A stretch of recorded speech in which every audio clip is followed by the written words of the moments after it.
Imagine this. A routine traffic stop takes a shocking turn when a group of white officers pulls over a black man driving a sleek black sedan. What starts as a tense exchange quickly escalates, with the officers showing no restraint in flexing their authority. They demand answers, throw accusations, and treat the man as though he's just another suspect. But little do they know, this isn't just anyone. This man is their new boss, the recently appointed head of internal affairs. His calm demeanor masks the storm brewing underneath, as he silently takes note of every word, every action. The officers remain completely unaware that their behavior is under scrutiny by the very person who has the power to change their futures. What will happen when the truth comes out? Stick around as we unravel this unbelievable story, where justice takes an unexpected and eye-opening turn. As the officers continued their aggressive questioning, the man remained composed. He handed over his license and registration without a word, his calm demeanor only adding to their growing frustration. They didn't bother looking closely at his credentials, too caught up in their assumptions and the power they believed they held. The man watched silently as they exchanged smug glances, confident they had full control of the situation. What they didn't know was how much work this man had put into cleaning up corruption within the department. His appointment as the head of internal affairs was no coincidence. It was a calculated move by higher-ups who trusted his integrity and determination. He had spent years exposing misconduct, but today was different. Today, he wasn't just hearing stories or reviewing reports. He was experiencing the very behavior he had sworn to eliminate. Every moment added to the quiet storm building inside him. One of the officers decided to search the car, convinced they'd find something incriminating. Without waiting for permission, he ordered the man to step aside. The man complied, still calm but keenly observing every move. He noticed how one officer whispered instructions to another, as if rehearsing a narrative. They weren't just looking for trouble, they were creating it. Meanwhile, a bystander across the street started recording. The tension was palpable as the officers became increasingly hostile, their frustration mounting when their search turned up nothing. They began asking more aggressive questions, their voices louder, as if volume could make up for lack of evidence. The man, however, remained steady, almost unreadable. Beneath his composed exterior, he was piecing it all together. Every word, every action, every overreach. He wasn't just a victim, he was a witness. But how long could he stay silent? And what would happen when they realized who he truly was?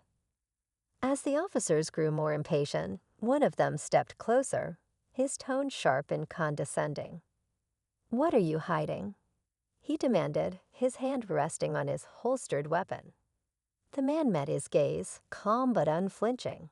He spoke for the first time, his voice steady. "I've complied with everything you've asked. What exactly are you looking for?" His question hung in the air, unshaken by their escalating aggression. The officer hesitated for a moment, as if realizing the man wasn't reacting the way they expected. But instead of backing down, they doubled down, trying to assert control. They accused him of being evasive, of hiding something suspicious. The man didn't flinch, but his silence seemed to unnerve them.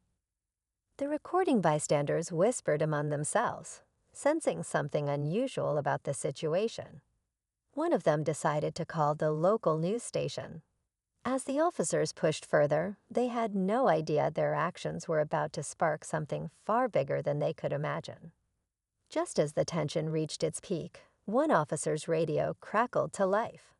A voice came through, sharp and urgent, requesting a report on their location. The officer glanced around nervously, but gave a vague response, brushing it off as routine. The man noticed the shift. It was subtle, but the tone in their voices changed, almost as if they were trying to wrap things up quickly. But then another twist. One of the officers inspecting the car returned, holding the man's ID, his face pale. Guys, I think we've got a situation," he mumbled, barely audible. The lead officer, still unaware, snapped, "What now?" before snatching the ID. He froze, staring at the name and title printed clearly on the card. His face turned a shade lighter, his bravado fading in an instant. The man stayed silent, watching their panic set in. The power dynamic had shifted, but he wasn't done yet. The lead officer's hands trembled slightly as he held the ID, the realization crashing over him. He quickly stepped back, his demeanor shifting from aggression to nervous deference. The others exchanged confused glances, sensing something was wrong, but not yet understanding what. The man finally spoke, his voice calm but firm, cutting through the tension like a knife. "I think it's time we talked about protocol. Don't you agree?" The officers stood frozen, their earlier confidence crumbling. One of them stammered, sir, we didn't mean." But the man raised a hand, silencing him. "Save it," he said, his tone even. "I've seen enough." He gestured toward the bystanders, some still recording, and added, "You should know better than to act like this, under any circumstances." But now it's on record. Every word, every action. Just as they began to process the gravity of the situation, another patrol car arrived, lights flashing.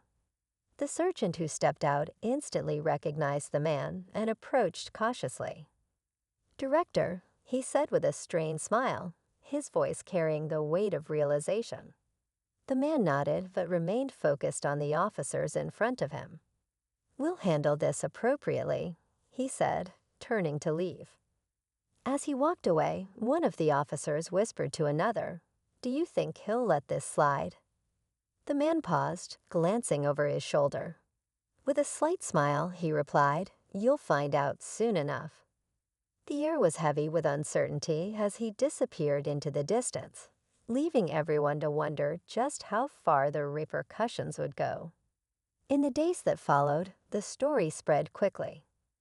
The bystanders' videos went viral, shining a spotlight on the officers' actions and the unexpected twist of their encounter with the head of internal affairs.